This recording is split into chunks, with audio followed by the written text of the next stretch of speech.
Hey y'all, today I'm Metal Wine Guide. I'm at the Green Room in the historic Deep Ellum district of Dallas, Texas. Today we're going to be sampling 3 Best in Show winners from the 2021 International Canned Wine Competition.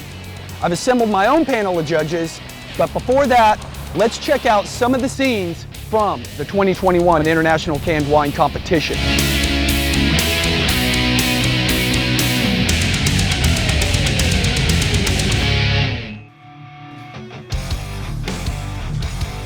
So I started the International Canned Wine Competition 3 years ago. We've got the 3rd annual now, and this year we've got 335 entries. Last year, the 2nd year, we had 225, so we're up at least 100. We've got them from 16 countries. Canada, the USA, of course, all over the USA for sure. South America, Brazil, Chile, Argentina. There's even grapes growing in England now, apparently. We've got cans from England, France, Germany, Portugal, Spain, Hungary. For the first time, some from India this year. Got some from South Africa, so all over the place. But within the USA, you have portable canning lines now that allow small wineries to produce, small quantities of cans efficiently. So you're seeing a lot of little new wineries starting up that don't do bottles, only cans. And they're really focused on high-end, high-quality wines. And along with that, they are paying a lot of attention to the graphics. So there's some sophisticated graphics that we're seeing on the varietal wines too. We just got done tasting about 50 white wines for the canned wine competition, and I think of the 4 that ended up at the pinnacle that we had to decide was the best in class. It was all at once surprising, but all at once not surprising. We had a Sauv Blanc, a Chardonnay, then we had a Gruner, and then a blend of a bunch of varieties. I guess Alsatian varieties, and I think the big surprise was that the Gruner came in first, and I think it was the first wine that we tasted. I just have to say that I'm I kind of do this for a living, have for 37 years, and I'm very just impressed by the varietal accuracy and the overall just balance and sophistication of the wines presented. There were notable exceptions, but for the most part they were extremely solid, and I just kept thinking, what would I do if I was presented this wine at a party or something, and just would be absolutely thrilled.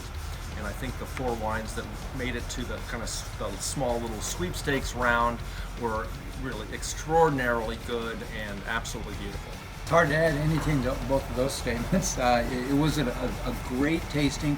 Whether those wines came out of a can, a box, or a glass, it would have been hard to distinguish. I was amazed that the 4 wines that we finished up with, all 3 of us agreed that those were the wines that should have been there at the end, and it was a unanimous decision on the winner. Metal Wine Guide.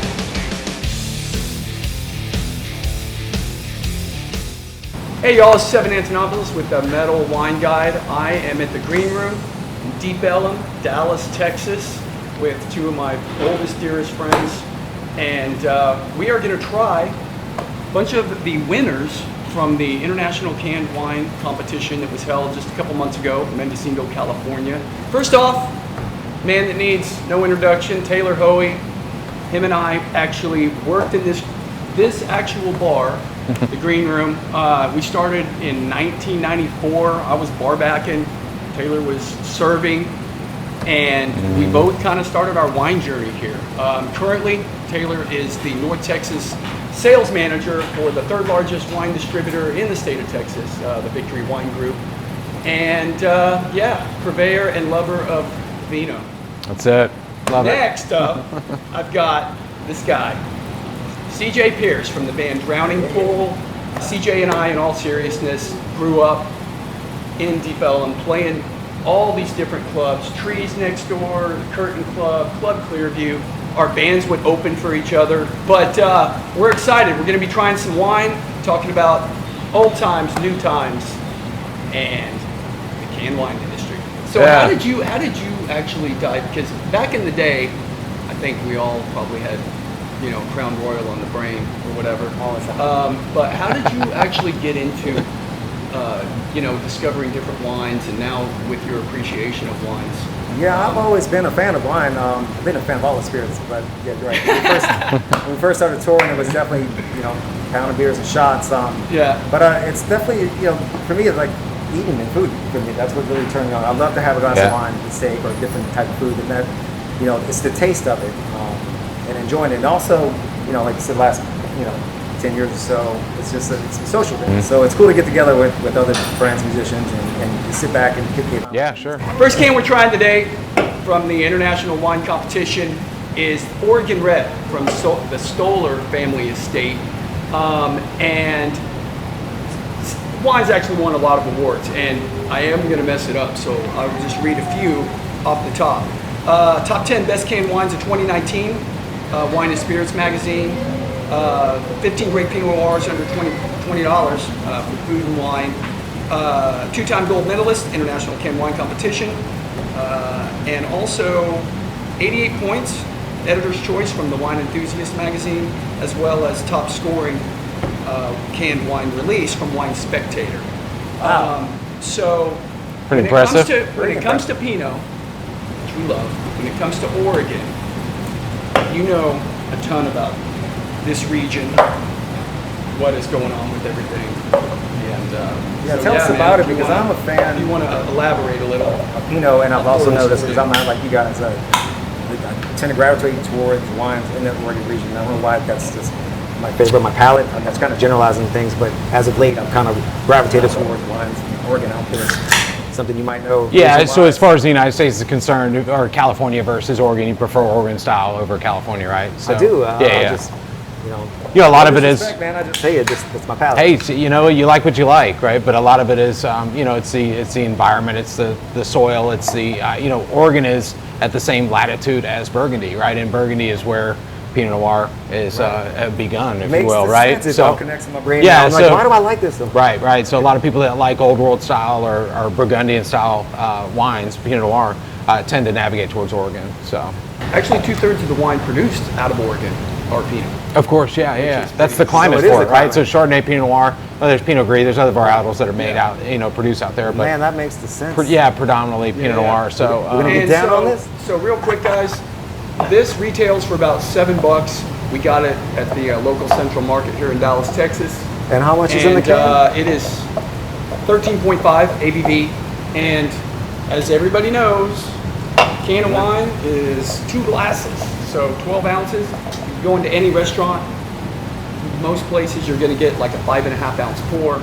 So when you look at it like this, that's a bottle. So maybe you be kind of careful. But Oh yeah. Well, cheers, brothers. cheers. Thanks for cheers, having me, man. Old school.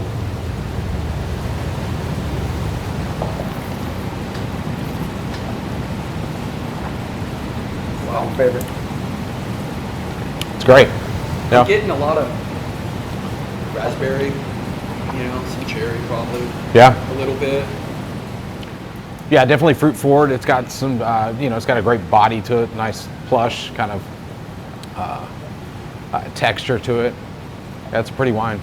It's a good sipping wine and food wine. You're talking about enjoying it with food and everything. It's got the tannic structure at the end to stand up to the food, but it's also palatable and to enjoy drinking. A can or two, depending on what you're doing that day. But yeah, it's great. It's good. But slightly, kind of muscular, I guess. You know what I mean? It's like for a Pinot. Yeah. You know what I mean? It's pretty tannic. Sure. And there's for a Pinot. Yeah, Pinot's a tough one to grow too. It's the skins are so thin and everything. But anyway, there's a lot of bad Pinot Noir out there, right? So, but there's a lot of killer stuff. But it's one thing I never stop chasing is Pinot Noir, right? To try to find that best value. And this is great. One of my favorites, man. For real. I've tried all different styles. And it's funny, I didn't even bring this up. Dave Williams was really big into Merlot back 20 years ago. I mean, we've been sipping all we had, pound the shots and whatever, being big rock. But I remember Davey was like, he was all about sometimes if he was feeling fancy. So our late great brother, Dave Williams, the original singer for Drowning Pool, he had a thing for Merlot. Yeah, it was a and I was like, man, that is the worst fucking varietal in the wine world. And he's like, no, I love it. Yeah, we That's already it. had that, and we moved over to some cab, and then yeah, we had from the get go, man, we had one Yeah. on the bus. So this, again, I think that this stands up. Obviously it was one of the winners, International Canned Wine Competition. It's good. I would buy it. Yeah, it's really good. Yep. I would actually take this. I am And going again, to the buy cool it. thing with I'm gonna cans give it is to you can take it to the Cowboys game. You can go to the beach. You can go to the lake, and it's the whole canned wine industry is part of the reason that I love doing this show. Sure. Is that it's a demographic. It's basically just a packaging difference. But a lot of people, and Why it took so long, 'cause it Taylor, makes well, the Taylor sense can in a speak lot to of it a little places. bit, but a lot of people still have this kind of, I don't want to say prejudice, but they have an aversion to canned wine because they don't think, they're like, well, it's like box wine, it's not quality. and Right, yeah. Those kinds of things. But with the technological advances over the last, like when did this start? 10 years ago. When it But started you- booming, yeah. Yeah. And but these you could cans are always- lined, like you said, so you don't have, there's no metal taste to Right. it. Yeah, yeah, yeah. Yeah, to this point, it's got a membrane that they line the cans with, so there's no, people think it's going to taste metallic, right? Don't taste at all. Yeah, yeah, yeah.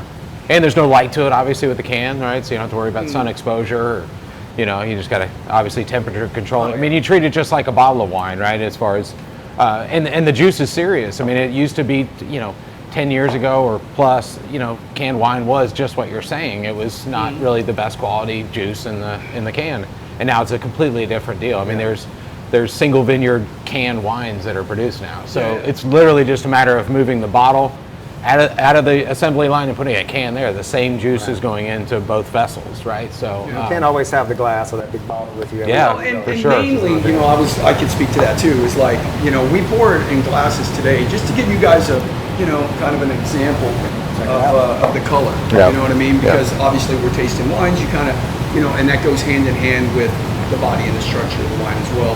But I'd sit here and just. Well, and this can also, like some reds do, take a chill, and so it's ideal if you're going to throw this in the cooler, maybe an hour before you're going to go wherever you're going with it and take it with you.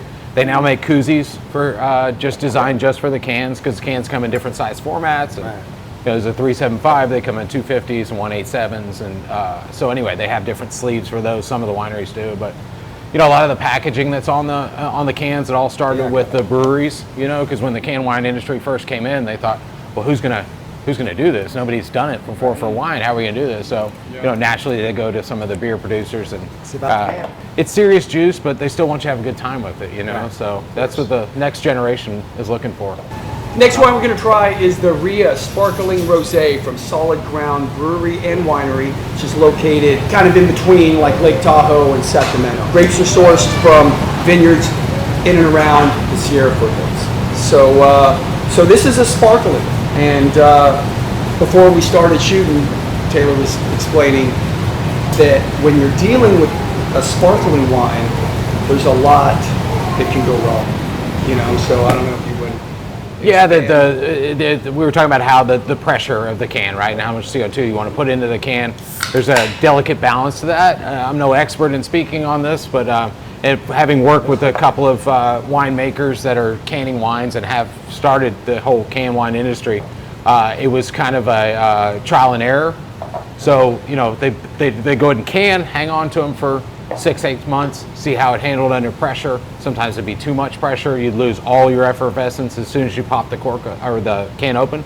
And other times there just wasn't enough to get to make it happen. So should be interesting trying it. It's been a little while since I've tried a sparkling can, so I'm excited to get into this. But it's definitely something that's been wanted since cans came out. The industry immediately wanted Prosecco or some type of sparkling in can, and it just took a little time for them to perfect it. So I'm sure this is a glowing example of a perfected one. My You first can see, try, man. I'm excited. yeah. Well, you can see it's got good effervescence to it. does. Should be good. Wow.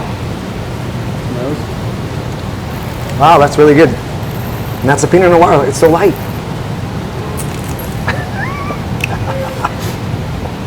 Wow. There's a nice subtlety of the finish. Yeah, that's really good. Man, that is really, really good. It's so good. It's almost dangerous. Dangerous. Yeah. Well, the ABV on this, guys, is 13.5. Unfortunately, it's only available at their tap room. So they, as far as national distribution, it's you can contact solidground.com for information on getting your hands on this. But I enjoy Man, this. this is really good. This is like a Yeah, and the Sierra foothills. I mean, they're it's high elevation, so that kind of lends itself to those. Yeah, it's a cooler climate up there, right? So this is ideal for Pinot Noir once again, like we were doing with the previous wine. But I mean, just look at the bubbles, the effervescence in it. It's great. I mean, the fact that it's holding up and they're real fine as well, which is a sign of quality. Yeah. Yeah, this is. I'd say this is it's really And it's balanced. pretty outstanding. Yeah, 97% Pinot Noir and 3% Chardonnay. I 3% think. Chard. I don't know if you covered that. Yeah, so it's good. It's really good. So this yeah. is I drink it. I'll have cases of this for New Year's Eve and That's it. for wedding anniversaries. Right. Bring it on the road. And there was a perception, first of all, that the rosés were all sweet, right? You know, That's so, not super sweet. No. I mean, rosé is not meant to be sweet. I mean, it can be made in any style, of course, right? But it was that perception. It got kind of into the white zin category. Rosés did, right? White zin is sweet, right? So people just automatically thought anything of this color was going to be sweet, right? So it took the public a little while to accept it, and especially, we're in Texas, right? And like you were saying, and is a cowboy going to sit there and slam back a glass of rosé at the bar at the green room? Back in the day, no, right? But you're missing out. It's a different deal now, right? Rosé's everywhere. You go from seeing the retail stores having one small section a couple of years ago, now to entire sections dedicated to rosé, and it's not a seasonal thing either. It's year round. It's year right? round. Yeah. It's not just for the holidays or just Not at all. for the No, summer. especially Texas. I mean, it's hot as hell here, right? So like, Oh, it's hotter now. rosé's ideal. Here we are in October, right? You still want to drink rosé. You're sitting up It's on refreshing. the green room It is. deck. What are you going to drink? Well, So- and the thing too is that this doesn't, like you said, it doesn't have that super sweet finish, which a lot of people Not at all, kind of yeah. associate. Right. It's fairly dry, but still it's balanced, kind of subtle. You know Yeah, what I mean? no, it's good fruit too. A lot of people, in my opinion, a lot of people will say it's the wines. Sometimes they'll categorize it as sweet when they try a wine. Well, there's sweet wines, and then there's what I call fruit sweet, right? Where it's just more pronounced fruit, right? So it's not really sweet; it's just fruitier, right? So, this has got a great balance of just that. It's got good acid on the back end, but it also has, pronounced fruit to it. And that Chardonnay that's in there gives it a little bit of body, cuts some of that acid out that the winemaker's most likely looking for. I didn't make the wine, but I'm just guessing. But it's great. It really I is. was getting Yeah, a little so- bit. I was getting on the mid palate. I was getting like a little bit of cantaloupe, some melon type. Yeah, absolutely. You know what I Definitely. mean? Yeah, I was tropical feeling- kind of melon Yeah, stuff. I was kind of feeling a little bit of that. Yeah. And then, That's good. Yeah. You Wow. did it, man. they crushed Yeah. it. I think they totally crushed it. Yeah. So the next one we're going to try is the one that I'm actually really excited to try. It's created by Central Coast winemaker Andrew Jones, who, if you guys have ever had any of the field recordings wines, this is an Alloy Wine Works is one of his brands. So Gruner Wittliner is almost exclusively grown in Austria. So the fact that they're doing this in Central California is kind of crazy. And This particular one's done in Edna Valley. The vineyard is called Paragon Vineyard. This vineyard site is about 5 miles off the coast, and it's at one of the highest elevations along the coastal line. So it's ideal for growing varietals like Gruner or Pinot Noir or Pinot Grigio, Chardonnay, or various other varietals. But it's a beautiful example of Gruner, in my opinion. There's a couple of them out there. There's another one that comes off of Paragon as well, which is fantastic. But this particular one I've been excited to try. I haven't tried the can yet, tried all the other field recordings lines, but anxious to get into this one, and happy to see the scores that it got. So, yeah. I like the color on that too, man. And this one, let's try it. I mean, look at that color though. Straw. For sure.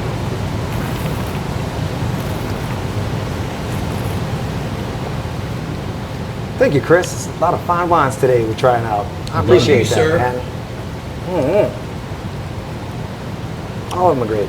Yeah, that's great. It's killer. Yeah. Wow. It's just killer. And this is something, again, because I tend to go towards, we all have our palate what we like, styles like St. Oregon Pinot Noir, but I would never thought to even try this, and I'm blown away by it, man. Yeah. It's freaking awesome. It's turning me on to something new, man. Yeah. But to describe it, it's kind of interesting because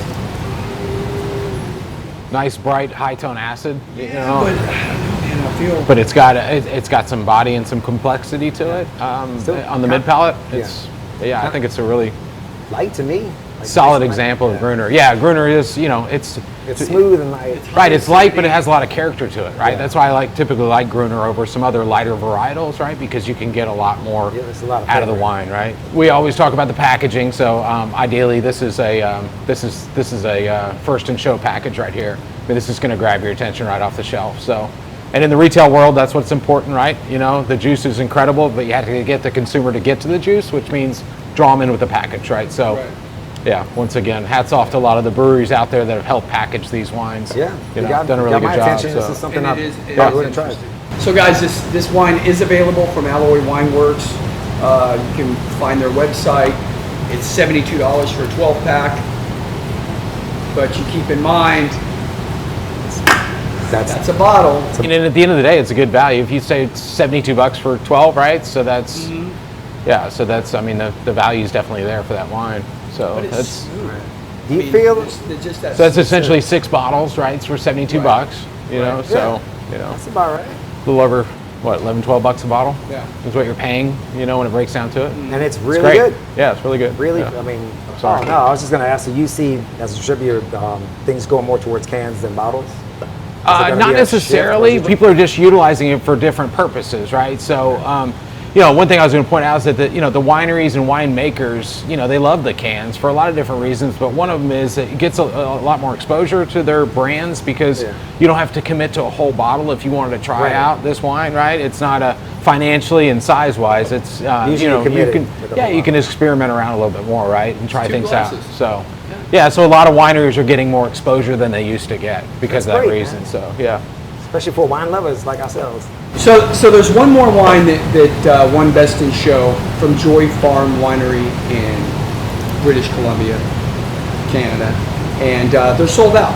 So we have to wait for the 2022 release to try that one. But I just wanted to give them a shout out. So in closing, I'd like to thank CJ Pierce, Taylor Hoey, two of my oldest, dearest friends, for doing this episode with me. If you like what you see, if you want to talk about canned wine, hit the description below, make some comments. Instagram, Facebook, Metal Wine Guide. Thank you so much. Metal.